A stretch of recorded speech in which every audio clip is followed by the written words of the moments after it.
ठाकुर जी विचलित हो रहे हैं कि कैसे जाऊं बरसाने किशोरी जी से मिलवे के काजे। तो ठाकुर जी ने सबरे अपने सखा बुलाए और सखान से कहने लगे, बोले भैया आज बरसाने जानो है श्री जी से मिलवे। पर ये सबरी सखी जो है कहा मेरे रूप को जाने मुझको मिलन ना देंगी, आज मैं रूप बदल के जाऊंगा। वाल वाल बोले लाला कहा बन के जाएगा? बोले हमारे नंद गांव में ये आशीश्वर महादेव है, ऐसे ही बन के जाऊंगा मैं। तो सबरे ग्वाल वाल ठाकुर जी को महादेव के रूप में तैयार कर रहे हैं। आहा। तो कहते हैं बोले सबसे पहला श्रृंगार ठाकुर जी के ऐसे घुंघराले केश पकड़ करके और जटा बनाई, और जटा बना करके मधुमंगल बोलो लाला उनकी जटा में तो गंगा जी निकले, तेरी में तो कैसे निकलेंगी? बोले कछु तो कर। सो मधुमंगल मोतियों की लड़ लेकर के आया और ऐसी लड़ ठाकुर जी के जटा से यहां लगा करके नीचे की ओर छोड़ दी। लाला गंगा जी तो निकरिया ही तेरी जटा में थे। लाला महादेव तो चंद्रमा और धारण करें, वो कैसे धारण होएगा? तब तुरंत चंदन घिस करके महाराज चंदन को सबरो जल निकाल के सूखो चंदन, और वही चंदन को एक चंद्रमा बना करके ठाकुर जी की जटा पे चिपकाए दियो। लाला को श्रृंगार है रोए। हमारे वृंदावन के ठाकुर जी ने अपनी धोती की ही बना करके वैसे ही अवधूत बिल्कुल श्रृंगार कियो अपनो। ठाकुर जी बोले अरे गले में सर्प कहां से आएगा? मधुमंगल श्री राम बोले बता लाला, वन में तो पकड़ के लाए अभी। ठाकुर जी बोले मैं तो चित्र में हूं, देख लूं तो मुझको तो डर लगे आवे, गले में पहन के इसके जाऊंगा। बोले काम कर। बोले कहा? बोले गैयान के बामन को बांधवे की जो दोहनी है ना, जे गोवर और रज में सन के सर्प जैसी है, जय को पहना दे मेरे गले में। और ठाकुर जी ने गले में महाराज एक सुंदर दोहनी बांध ली, हाथ में दोहनी बांध ली, कमर में दोहनी बांध ली, बिल्कुल महादेव जैसे तैयार भये। बाल बाल बोले लाला महादेव तो भस्म लगा में, वो चिता की भस्म लगा में, अब भस्म कहां से लेके आवे तेरे काज? ठाकुर जी बोले तू मलियागिरी चंदन लगा दे, मैं वही को भस्म बना दूंगा। ठाकुर जी को पूरा श्रृंगार है गया, बिल्कुल महादेव जैसे लगन लगे। मुंह पे भी जो चंदन लगाया वो भस्म बन गो सबरो। बोले लाला तू तो पहचान में ही ना आ रहा, कौन है पतो ना कहां से आगो है। बोले अब ठीक है, अब जाऊंगा मैं श्री जी से मिलवे। सो ठाकुर जी ने नंद भवन से जो श्रृंगार करके आए थे उसके ऊपर महादेव का श्रृंगार किया है। क्यों? श्री जी से मिलके आमेंगे फिर तुरंत कपड़ा उतार के घर भी तो जानो है, तैयार थोड़ी है, कोई इतना समय थोड़ा ही है। तो अपने कृष्ण स्वरूप के भीतर है, उसी के ऊपर ही महादेव का रूप धारण किया है। अब जैसे ठाकुर जी चलते हैं तो अंदर जितने आभूषण पहने उन सब की आवाज आती है, मानो ऐसा लगता है कि महादेव चल रहे हैं और संग में डमरू बजाते हुए चल रहे हैं। ठाकुर जी तैयार है कि बरसाने पहुंच गए। उस संग में मधुमंगल श्रीदामा भी तैयार भये हैं, छोटे छोटे जोगी वो भी बने हैं। पर ठाकुर जी के अंग को चंदन तो भस्म बन गया, उनको अभी चंदन नहीं है। क्यों? श्री जी से मिलवे की उत्कंठा की ज्वाला तो ठाकुर जी के चित्त में है ना। ठाकुर जी ने बीच रास्ता में ही कही, बोले तुम लोग वापस लौट जाओ ना, बहुत डंडा पड़ेंगे, पता चल रही है तुम कौन हो? मैं तो पता ना चल रही, मैं तो भस्म लगा के घूम रहा हूं।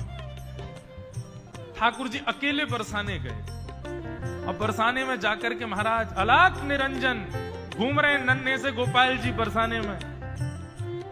गोपी अपनी अपनी अटारीन से निकल के ओ देख कैसो नेक्सो से जोगी डोल लो है, अरे नेक पकड़ो तो सही। सबरी गोपी ने जाके खींच लिए ठाकुर जी। अरे बाबा घर में खेलवे की उम्र में जोगी बन गो तू, नेक्सो सो। ठाकुर जी भ्रगुटी टेढ़ी करके बोले हम जोगी हैं, श्राप देनो जाने, ज्यादा बोलेगी श्राप दे दूंगा, 3200 निकल के बाहर आ जाएंगी, पोपली है जाएगी तू।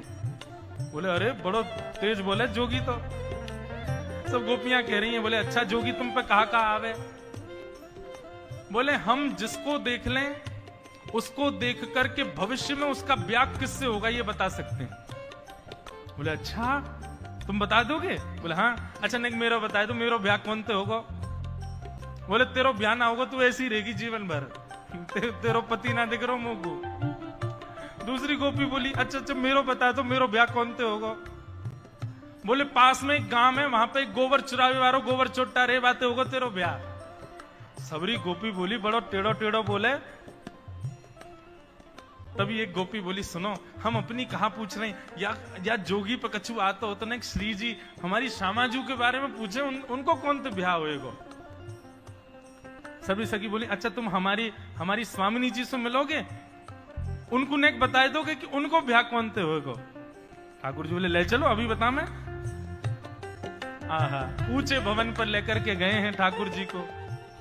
किशोरी जी से जाके प्रार्थना करी, एक बड़ो सिद्ध जोगी आयो है, तो नेक्सो सो ही छोटो सो है, गोल मटोल वाके हाथ हैं, गोल मटोल गाल हैं, लेकिन ऐसो बोले। श्री जी बोली, अच्छा कहा बतावे। बोले, ये बता दे कि हमारो भविष्य में कालांतर में पति कौन होएगो। श्री जी बोली, अच्छा सही बतावे। बोले, अब बतावे तो कब, मेरो तो यो बता दियो मेरो ब्याह ही ना होएगो, या कोई यो बता दियो गोबर चोटा से ब्याह होगा, आदि आदि। लेकिन श्यामाजू जो भी बतावे, एक बार चलो। श्री जी के मन में तो भाव आ गया, कहीं गोपाल जी को नाम बोल दे एक बार। श्री जी तुरंत निकल के बाहर आई हैं। आहा, श्री जी को जैसे ही देखा है, सकीन ने जाकर के बोली, बाबा जी हमारी स्वामिनी जी हैं, इनके बारे में बता, इनको ब्याह कौन से होएगो। ठाकुर जी बोले, ओहो ये तो बड़े महलन की हैं, इनको नेक पास ते देखना पड़ेगा मुझको, नेक मुझ पास ले जाओ। सबरी गोपी बोली, दूर ते ही रहियो बाबा, ज्यादा उछले मत। बोले, नहीं देखो पतो करवानो तो पास ले जाओ, नहीं तो यहीं तो चलो जाऊंगा मैं।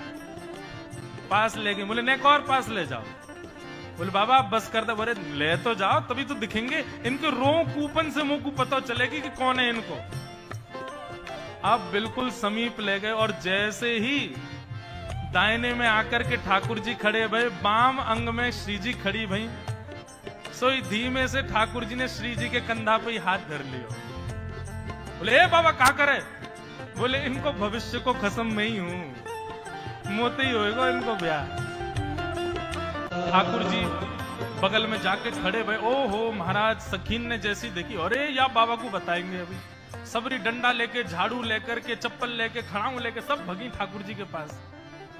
और जैसे ही जोगी के ऊपर आक्रमण करने लगी, सोई अपने तन की भस्म ऐसे हाथ में लेकर के, और ठाकुर जी ने एक फूंक मारी, ऐसी फूंक मारी, सबरी गोपी मूर्छित है के गिर गई।